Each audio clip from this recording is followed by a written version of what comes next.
Back to prime time debate. So విజయంతో కొత్త చిక్కులేంటి? పవన్ ను ఎందుకు ట్రోల్ చేశారు? రజనీకాంత్ కు వచ్చిన తిప్పలేంటి? రజనీ అసూయ కమెంట్స్ రీసౌండ్ ఇస్తుందా? స్టాలిన్ ను కలిసిన రోజు ఏం జరిగింది? రజనీకాంత్ పై సీఎం విజయ్ కక్ష పెంచుకుంటున్నారా? హీరోల మనస్తత్వం వేరు, ఫ్యాన్స్ ఆలోచన వేరా? అభిమానుల్ని కంట్రోల్ చేయడం ఎవరి తరం కాదా? తమ అభిమానంతో హీరోలకు చిక్కులు తెప్పవా అన్న డౌట్స్ రేజ్ అవుతున్నాయి. ఆ క్వశ్చన్స్ అన్నిటిని ఒక్కొక్క 1 by 1 డీకోడ్ చేసుకుంటూ వెళ్దాం. సో విజయంతో కొత్త చిక్కులేంటి? తమిళనాడులో 2 ప్రధాన పార్టీలను ఢీకొట్టిన విజయ్ ఎన్నికల్లో విజయం అంత ఈజీ కాదంటున్నారు విశ్లేషకులు. అయితే విజయం తర్వాత చిక్కులు కూడా అంతే స్థాయిలో వచ్చాయనేది టాక్.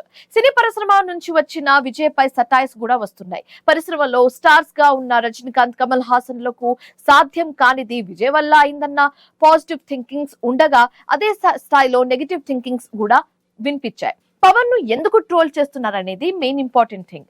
రాజకీయాల్లో నిలకడ లేని విధానాలు, మాట మార్చడం, తమిళ నటుడు విజయ్ రాజకీయాలకు వచ్చి వేగంగా విజయం సాధించడంతో ఏపీ రాజకీయాలతో పోలుస్తూ సోషల్ మీడియాలో పవన్ కళ్యాణ్ ను ట్రోల్ చేశారు. అలాగే ఇతర రాజకీయ ప్రత్యర్థులు అయిన వ్యక్తిగత జీవితం, రాజకీయ వ్యాఖ్యలపై తరచు విమర్శలు చేస్తూ ఉంటారు. తమిళనాడులో విజయ్ నేతృత్వంలోని టీవీకే పార్టీ అద్భుత విజయాలు సాధించాయి.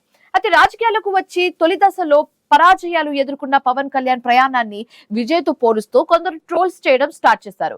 అదే వివాదానికి దారి తీసిందని చెప్పొచ్చు. సో రజనీకాంత్ కు వచ్చిన తిప్పలేంటి? తమిళనాడు పాలిటిక్స్ సీరియల్ ఎపిసోడ్ లా సాగుతున్నాయి. మలుపు మీద మలుపులు తిరుగుతూనే ఉన్నాయి. ట్విస్టుల మీద ట్విస్టులు తెరపైకి వస్తూనే ఉన్నాయి. డిఎంకే, అన్నా డిఎంకే చర్చల వెనుక ఎవరున్న దానిపై చర్చ కూడా గట్టిగానే జరిగింది.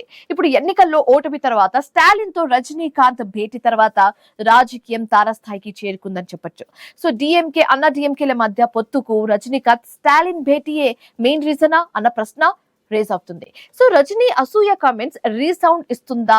అది కూడా ట్రాక్ చేద్దాం. తమిళనాడు ముఖ్యమంత్రిగా విజయ్ ప్రమాణ స్వీకారం చేసిన తర్వాత రజనీకాంత్ స్పందించకపోవడంపై సోషల్ మీడియాలో రజనీకి అసూయ అంటూ వచ్చిన రూమర్స్ పై స్వయంగా రజనీకాంత్ క్లారిటీ ఇచ్చేశారు. తాను ఎప్పుడో రాజకీయాల నుంచి దూరంగా జరిగిపోయానని, ఇక విజయ్ సీఎం అవ్వడం పట్ల తనకు అసూయ ఎందుకుంటుందని ప్రశ్నించారు రజనీకాంత్. తనకు విజయ్ కు 20 ఏళ్ల ఏజ్ గ్యాప్ ఉందని చెప్పడం కూడా జరుగుతుంది. సో అది కూడా స్పష్టం చేశారు. దెన్ స్టాలిన్ ను కలిసిన రోజు ఏం జరిగిందో కూడా ఒకసారి ట్రాక్ చేద్దాం. తమిళనాడు ముఖ్యమంత్రిగా ప్రమాణ స్వీకారం చేసిన తర్వాత అంటే ఈ నెల 11న టీవీకి అధినేత విజయ్ మాజీ సీఎం ఎంకే స్టాలిన్ ఇంటికి వెళ్లి మర్యాద పూర్వకంగా భేటీ అయ్యారు. ఎన్నికల రాజకీయ వైరాన్ని పక్కన పెట్టి ప్రజాస్వామ్య సంప్రదాయాన్ని చాటుతూ సమావేశం జరిగింది. ఇద్దరు నేతలు ఒకరికొకరు శాలువలు కప్పుకొని పుష్పగుచ్చాలు మరీ ఇచ్చుకున్నారు. అయితే రజనీకాంత్ పై సీఎం విజయ్ కక్ష పెంచుకుంటున్నారా అన్న డౌట్ రేస్ అవుతుంది.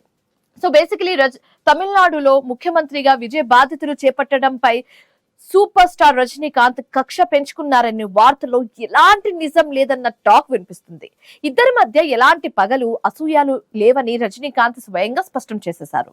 అందులోనూ ఇద్దరి మధ్య వయసు గ్యాప్ కూడా చాలా ఉందని విశ్లేషకులు గుర్తు చేస్తున్నారు.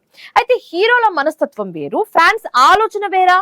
ఎస్, హీరోల మనస్తత్వం, వాళ్ళ ఫ్యాన్స్ ఆలోచన విధానం చాలా వేరుగా ఉంటుంది అండ్ ఇట్స్ కంప్లీట్లీ డిఫరెంట్. నిజ జీవితంలో హీరోలో పరిణితి చెందిన ఆలోచనతో తమ కెరియర్, కుటుంబం, వ్యక్తిగత వృద్ధిపై దృష్టి పెడుతుంటారు. కానీ అభిమానులు మాత్రం భావోద్వేగాలకు ఎక్కువగా ఇంపార్టెన్స్ ఇస్తూ ఉంటారు. సోషల్ మీడియాలో జరిగే ఫ్యాన్స్ వార్స్, ట్రోలింగ్ వల్ల హీరోల వ్యక్తిగత ఇమేజ్ కు, కెరియర్ కు ఎంతో నష్టం జరుగుతుంది. అభిమానులను కంట్రోల్ చేయడం ఎంతవరకు సాధ్యమవుతుంది? సో ఫ్యాన్స్ ని, వారి అత్యుత్సాహాన్ని కంట్రోల్ చేయడం ఎవరి తరం కాదు. సెలబ్రిటీలు, రాజకీయ నాయకులు, పోలీసులు, ఎవరికైనా సరే భారీ జనసందోహాన్ని అదుపు చేయడం చాలా కష్టమైన పని చెప్పొచ్చు. హీరోలు లేదా రాజకీయ నాయకులు ఎంత చెప్పినా వారి అభిమానులు భావోద్వేగానికి గురై ఒక్కసారి హద్దు మీరి ప్రవర్తిస్తుంటారు. దీనివల్ల తరచుగా తొక్కుసలాట, ఆస్తి నష్టం వంటి ఘటనలు జరుగుతూ ఉంటాయి. తమ అభిమానంతో హీరోలకు చిక్కులు తెస్తున్నారా అంటే ఎస్ అని వినిపిస్తుంది. ఇలాంటి ఘటనలు చాలా సార్లే జరిగాయి. ప్రధానంగా పుష్ప 2 సమయంలో తొక్కిసలాట కూడా జరిగిన సందర్భాలు ఉన్నాయి. ఇక హీరోయిన్స్ విషయంలో కూడా ఫ్యాన్స్ చేసిన ఓవర్ యాక్షన్, ఇబ్బందులు పడ్డ సందర్భాలు కూడా చాలానే ఉన్నాయి. సో దీనికి సంబంధించి మాట్లాడడానికి జాయిన్ అయ్యారు మనతో పాటు వీరశేఖర్ గారు, పొలిటికల్ అనలిస్ట్, అండ్ అలాగే వేణుగోపాల్ గారు, జనసేన లీడర్స్, అండ్ వెంకటేష్ గారు, చిరు ఫ్యాన్స్ అసోసియేషన్ ప్రెసిడెంట్. సో వీళ్ళతో మాట్లాడే ప్రయత్నం అయితే చేద్దాం. సో గుడ్ ఈవినింగ్ అండి ముగ్గురికి కూడా. ముందుగా మనం వీరశేఖర్ గారితో వెళ్దాం. సో వీరశేఖర్ గారు, మీరు చెప్పండి, ఇప్పుడు విజయం ని ఎలా చూడొచ్చు అంటారు? అంటే అటు ఏపీ కానివచ్చు, ఇటు తమిళనాడులో కానివచ్చు, పవన్ కళ్యాణ్ కి సంబంధించి, రజనీకాంత్ కి సంబంధించి, ఇప్పుడు కమల్ హాసన్ కి సంబంధించి మనం కమెంట్స్ వింటున్నాము. సో ఎలా చూడాలి? మీ ఒపీనియన్ ఏంటి దీని మీద?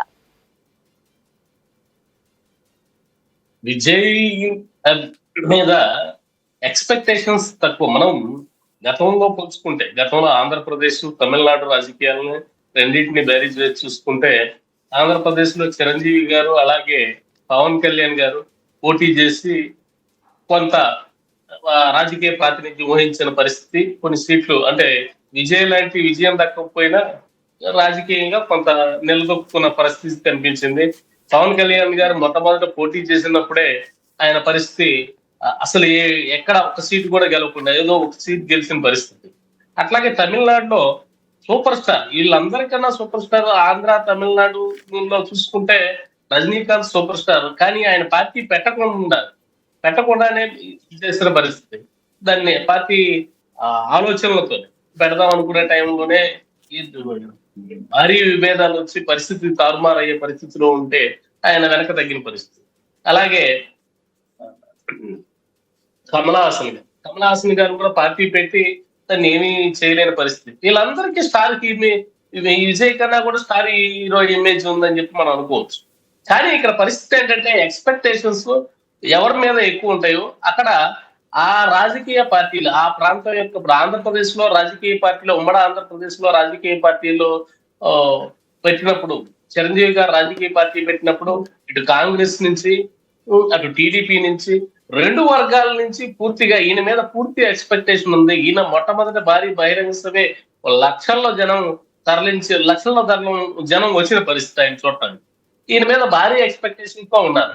రెండు పార్టీలు కూడా తమ నాయకత్వాన్ని రక్షించుకోవడం కోసం, తన ఆధిపత్యాన్ని నిరూపించుకోవడం కోసం వీళ్ళ మీద కోవర్ట్ రాజకీయాలు అప్లై చేశారు. కుటుంబాన్ని బజారుకు లాగాలని చూశారు. రకరకాల రాజకీయ విధానాలు.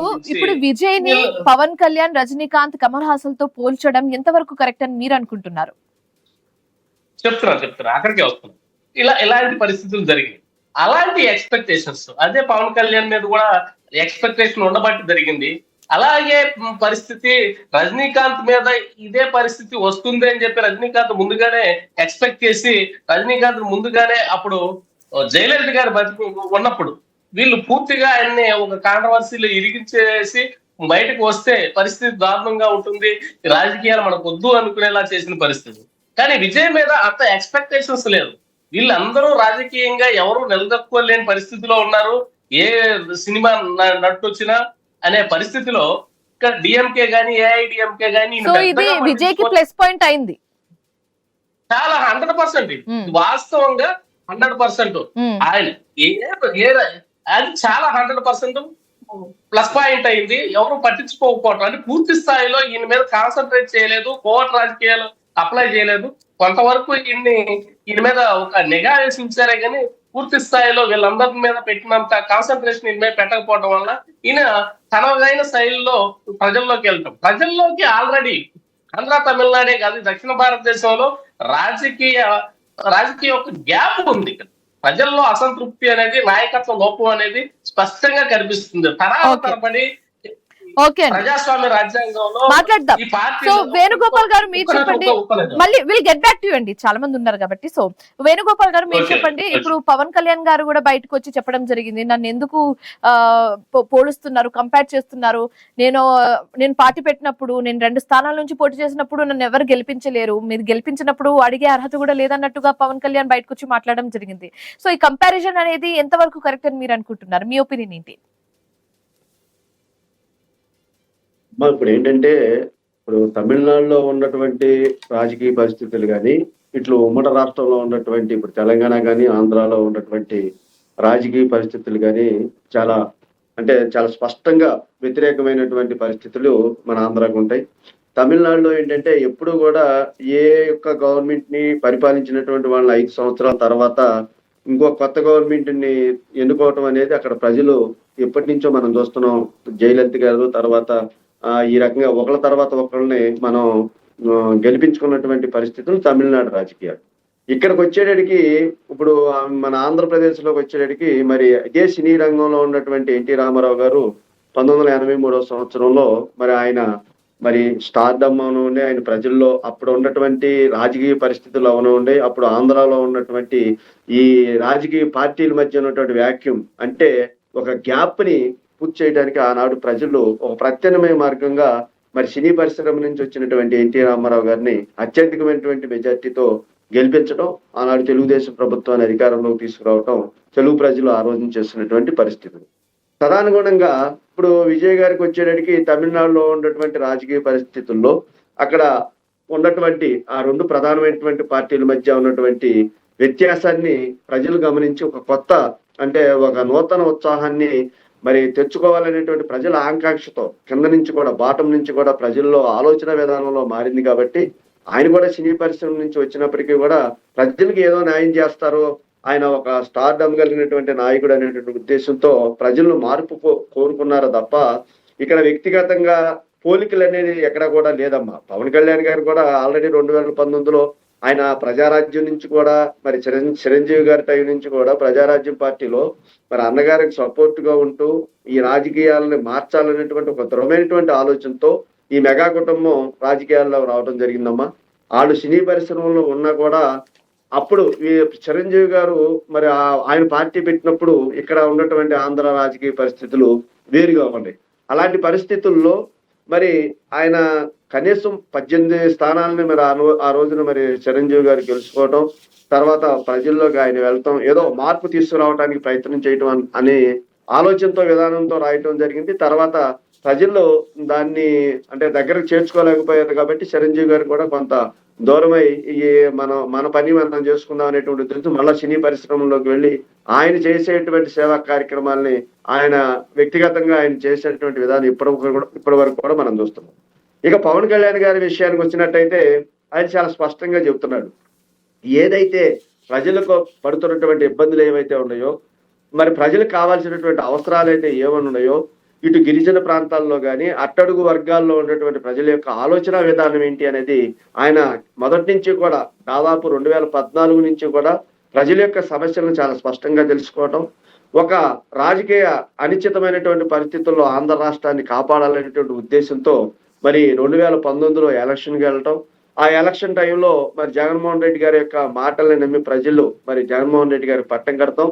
మరి 2019 నుంచి కూడా 24 వరకు ప్రజలు జగన్మోహన్ రెడ్డి గారి యొక్క పరిపాలనా విధానాన్ని కూడా చాలా స్పష్టంగా చూడటం, మరి ప్రజలు ఏ రకంగా అయితే మరి 2024లో వాళ్ళ తీర్పు ఇచ్చారనే దానికి నిదర్శనం ఏంటంటే ఆ 2019 నుంచి 24 వరకు జగన్మోహన్ రెడ్డి గారు పరిపాలించినటువంటి విధానంలో ప్రజలకు సరైనటువంటి అభివృద్ధి కానీ సంక్షేమం కానీ అందలేదనేటువంటి ఉద్దేశంతో దాదాపుగా 151 నుంచి వాళ్ళు 11 స్థానాలకి ప్రజలే ఇచ్చినటువంటి తీర్పు. అంటే ఇది ప్రజల్లో నుంచి వచ్చినటువంటి మార్పు, ప్రజల యొక్క ఆలోచన విధానం, ప్రజలకు కావాల్సినటువంటి అవసరాలను తీర్చగలటువంటి నాయకత్వం ఎవరు అనేది ఓటర్ యొక్క చేతిలోనూ ఓటర్ యొక్క మైండ్ లోనూ ఉంటుంది తప్ప ఇవాళ వ్యక్తుల యొక్క వ్యత్యాసాలు లేకపోతే సినీ పరిశ్రమలో ఉన్నటువంటి గొప్పతనాన్ని రాజకీయాలకి మనం అన్వయించుకుంటాం అనేది అది కరెక్ట్ కాదు.